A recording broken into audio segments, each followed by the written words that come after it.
This had 3,062 rushing yards, right? And still had a 5 yard average per carry rushing average. That's nuts in a 10-year season. That's nuts. If you were to go and look at Emmitt Smith's career, after 15 years is 4.2, and if you were to just look at his 13 years with Dallas, you're talking about 4.2 there, and then with Arizona, obviously because he was still there for no reason, 3.3. A guy who did that, and yes, he had like 4,000 rushing attempts because he was trying to catch the guy that he knew he was going to forever be compared to. Sorry, not sorry. Corey, do you think there's an opportunity for anybody in the NFL right now to take that crown from Barry?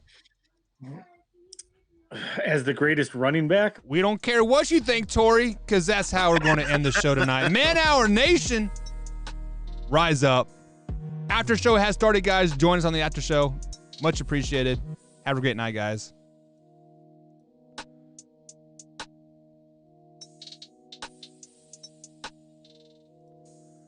All right, Tori. So since we're on the after show now, man, Luke, feel free to drop anytime you want to, man. Like we're gonna be here for 5 minutes. So definitely get those kids to sleep. Yeah, gotta get them sleep, man. I appreciate it. Like I said, had so much fun. It was awesome. I can't wait to have you guys back on my channel and come back on and rock with you. So anytime, keep doing it, keep pumping it out. And I hope those people who are joining us in the after hour, they need to know to tell a friend that if you're not checking out the Man Hour, then you're wasting time in your life. So okay, you got to check it out. So Luke, we have 4 of us that are rotating through here on the Man Hour. Me and Tori are pretty much the regulars nowadays, and Combs and Wyatt rotates through. So anytime you need one of us on your show, just holler, and usually 9 times out of 10 we are free.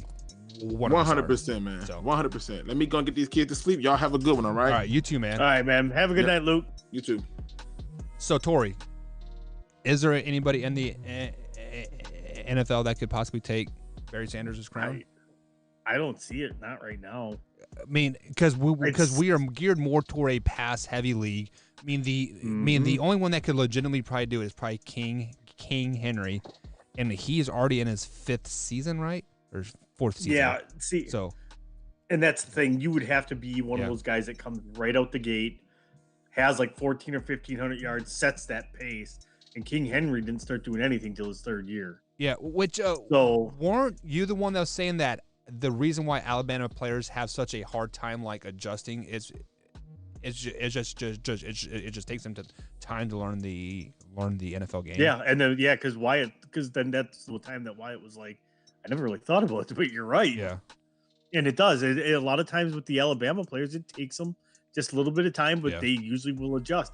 But like defensive players, it seems like they come out and they're studs right away. Right. But it seems like the offensive weapons and stuff like that, it just takes them a little bit of time outside of like Julio and Calvin Ridley, who just came in and just started destroying everything. Well, it is easy to destroy things when you're like 6'6", 230 and run like a 4.4, right? I mean, right? It's a bunch of 5'8", 5'9" guys. So I mean, like, not to take anything away from them whatsoever, but it is a little bit easier, I think, in my eyes.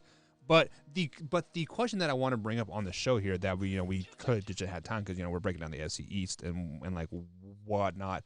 Combs brought up an interesting take here on the Shop Talk last night, and like he was kind of thinking on the fly because we were breaking down the NFC South and we were talking about the Falcons and all that stuff.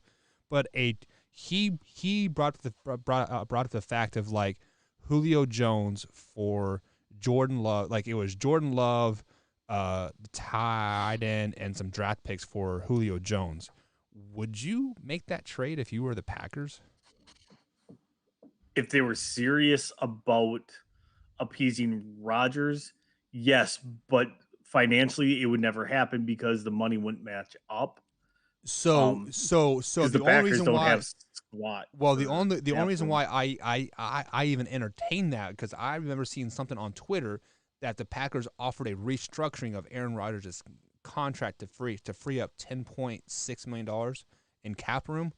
mean, I gotta know how much Julio Jones is going to like, warrant to be a part of that. But I'm kind of curious.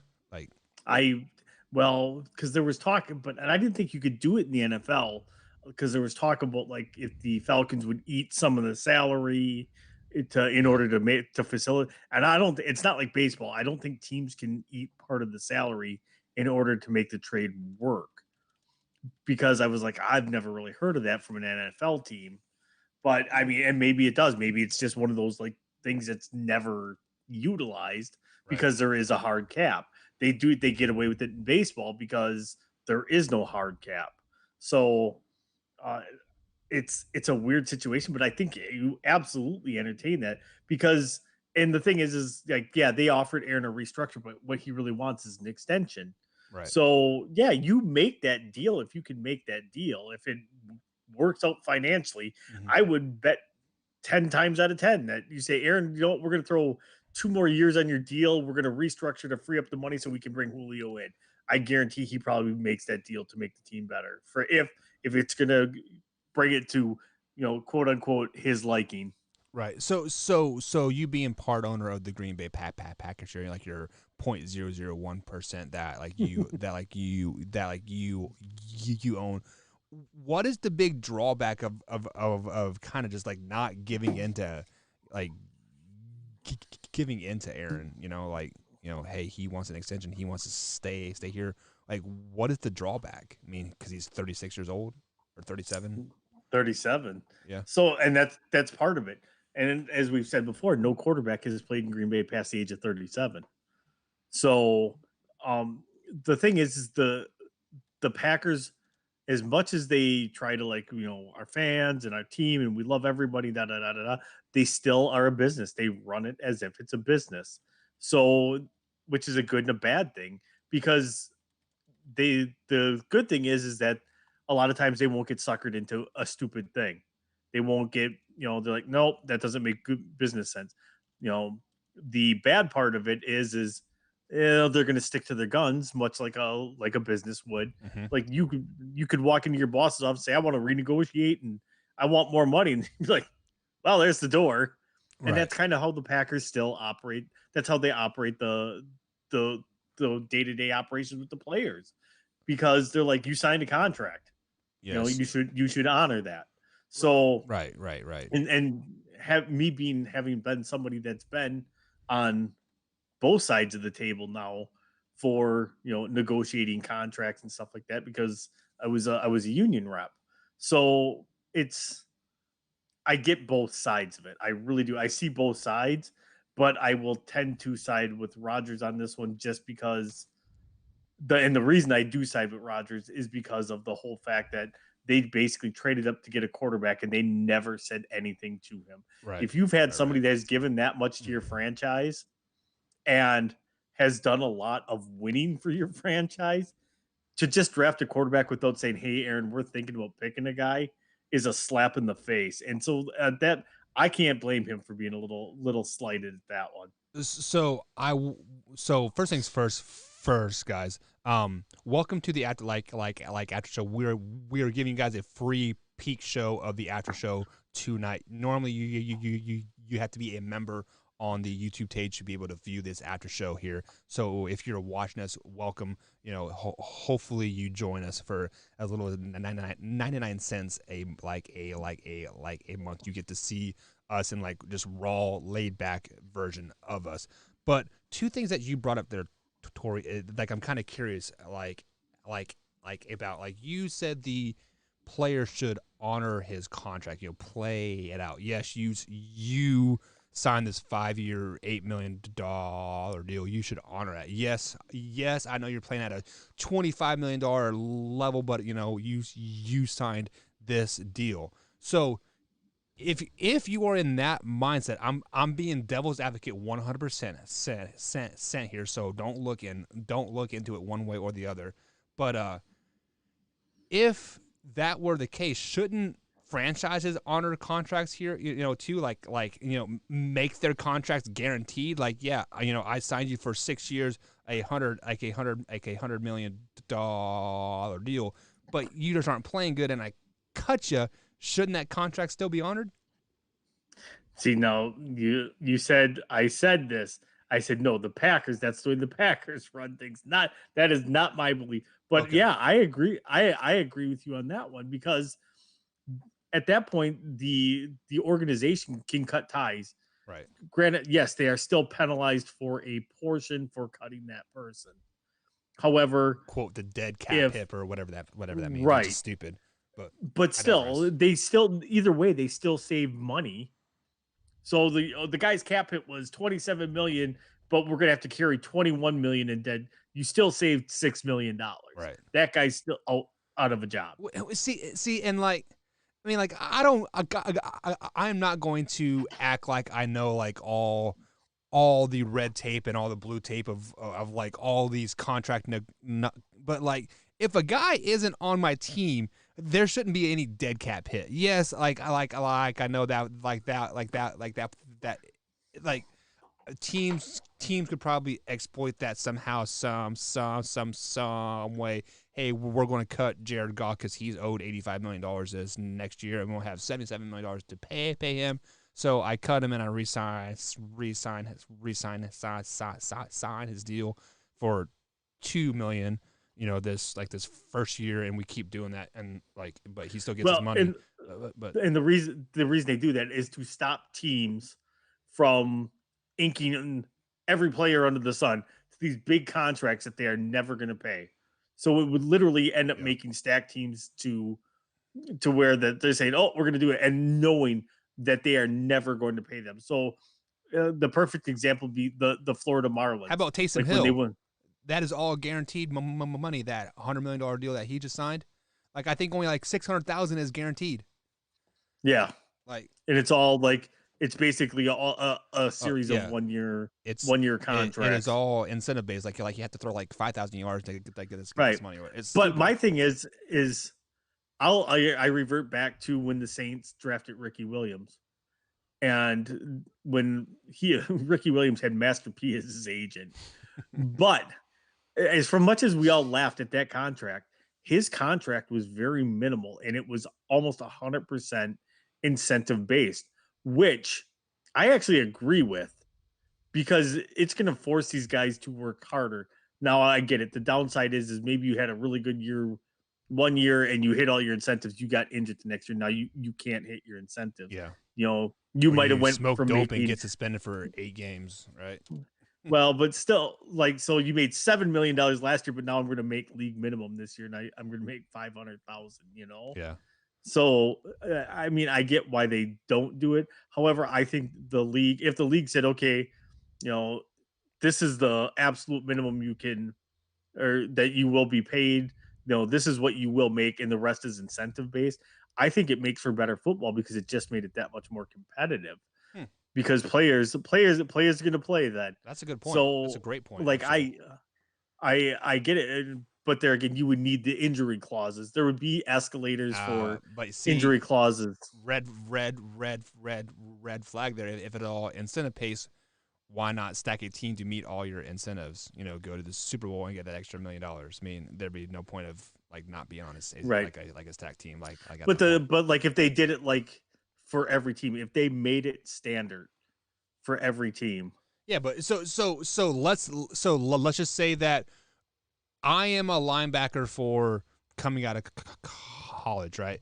And I have the choice, or no, like my contract's up, and I'm a free agent, and both teams are offering me incentive-based contracts, and I have the opportunity to go to the New York Jets or the Tampa Bay Buccaneers. Where am I going to go to try to meet my incentives? The Tampa Bay Buccaneers. Right. But see now, and this is where you could do it different. The incentives would still be almost like a regular contract where you could set the number of hire for whatever players and position groups. It wouldn't be just an even keel. It would say you're here, but like your quarterback, your contract is for $2 million for your position minimum. If your team can go up to 20, you can make up to $27 million, if you hit all your incentives. Yeah.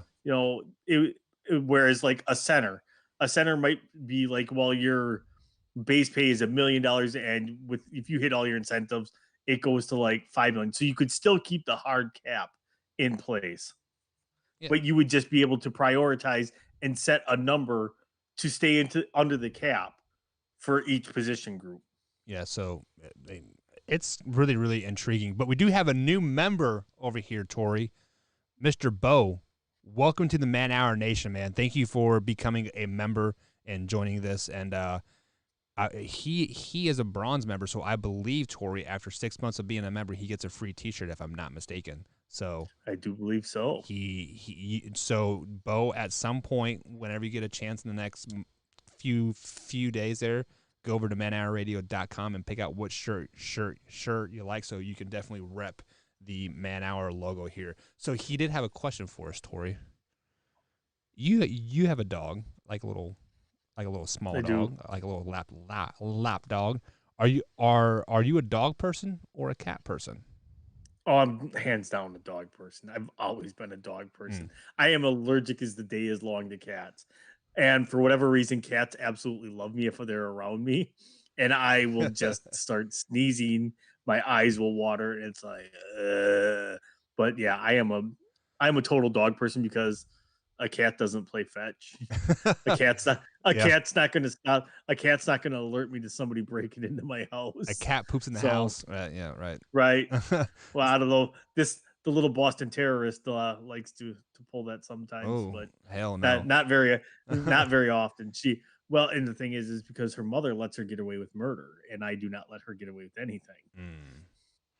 except for when I make bacon and eggs. Then she gets her own bacon and eggs. Child support coming. I can already tell. So Bo, I am a dog connoisseur. McGraw is right here next to me every show. He has his bed. He lays next to me. Usually, like, because I am out in the garage because I currently live in a small house, but we're transitioning to like a big house. So this is kind of like my space. So my dog McGraw, actually, I think he's in some of the commercials, like back there throwing his ball around, being all crazy. He is hands down my best friend. He's a lab hound mix, and he turned 8. So McGraw's birthday is April 10th. My birthday is April 11th, and so we share the birthday week. So it's pretty ballin'. However, we do have a cat named McLovin, and McLovin from that one movie. What's it? I forget. Super bad. Super bad. That cat is by far the coolest cat you will ever have. He thinks he's a dog, but he does like 3 a.m. terrorizing. So we have a armoire in our room where like the cat food's at, so like the kids can't like get into it. And it's not uncommon for him to jump from the armoire into the bed on my face at 3 a.m. And that's a great wake up call. And he just wants to play. But I'm a dog person. I don't know about Combs or Wyatt.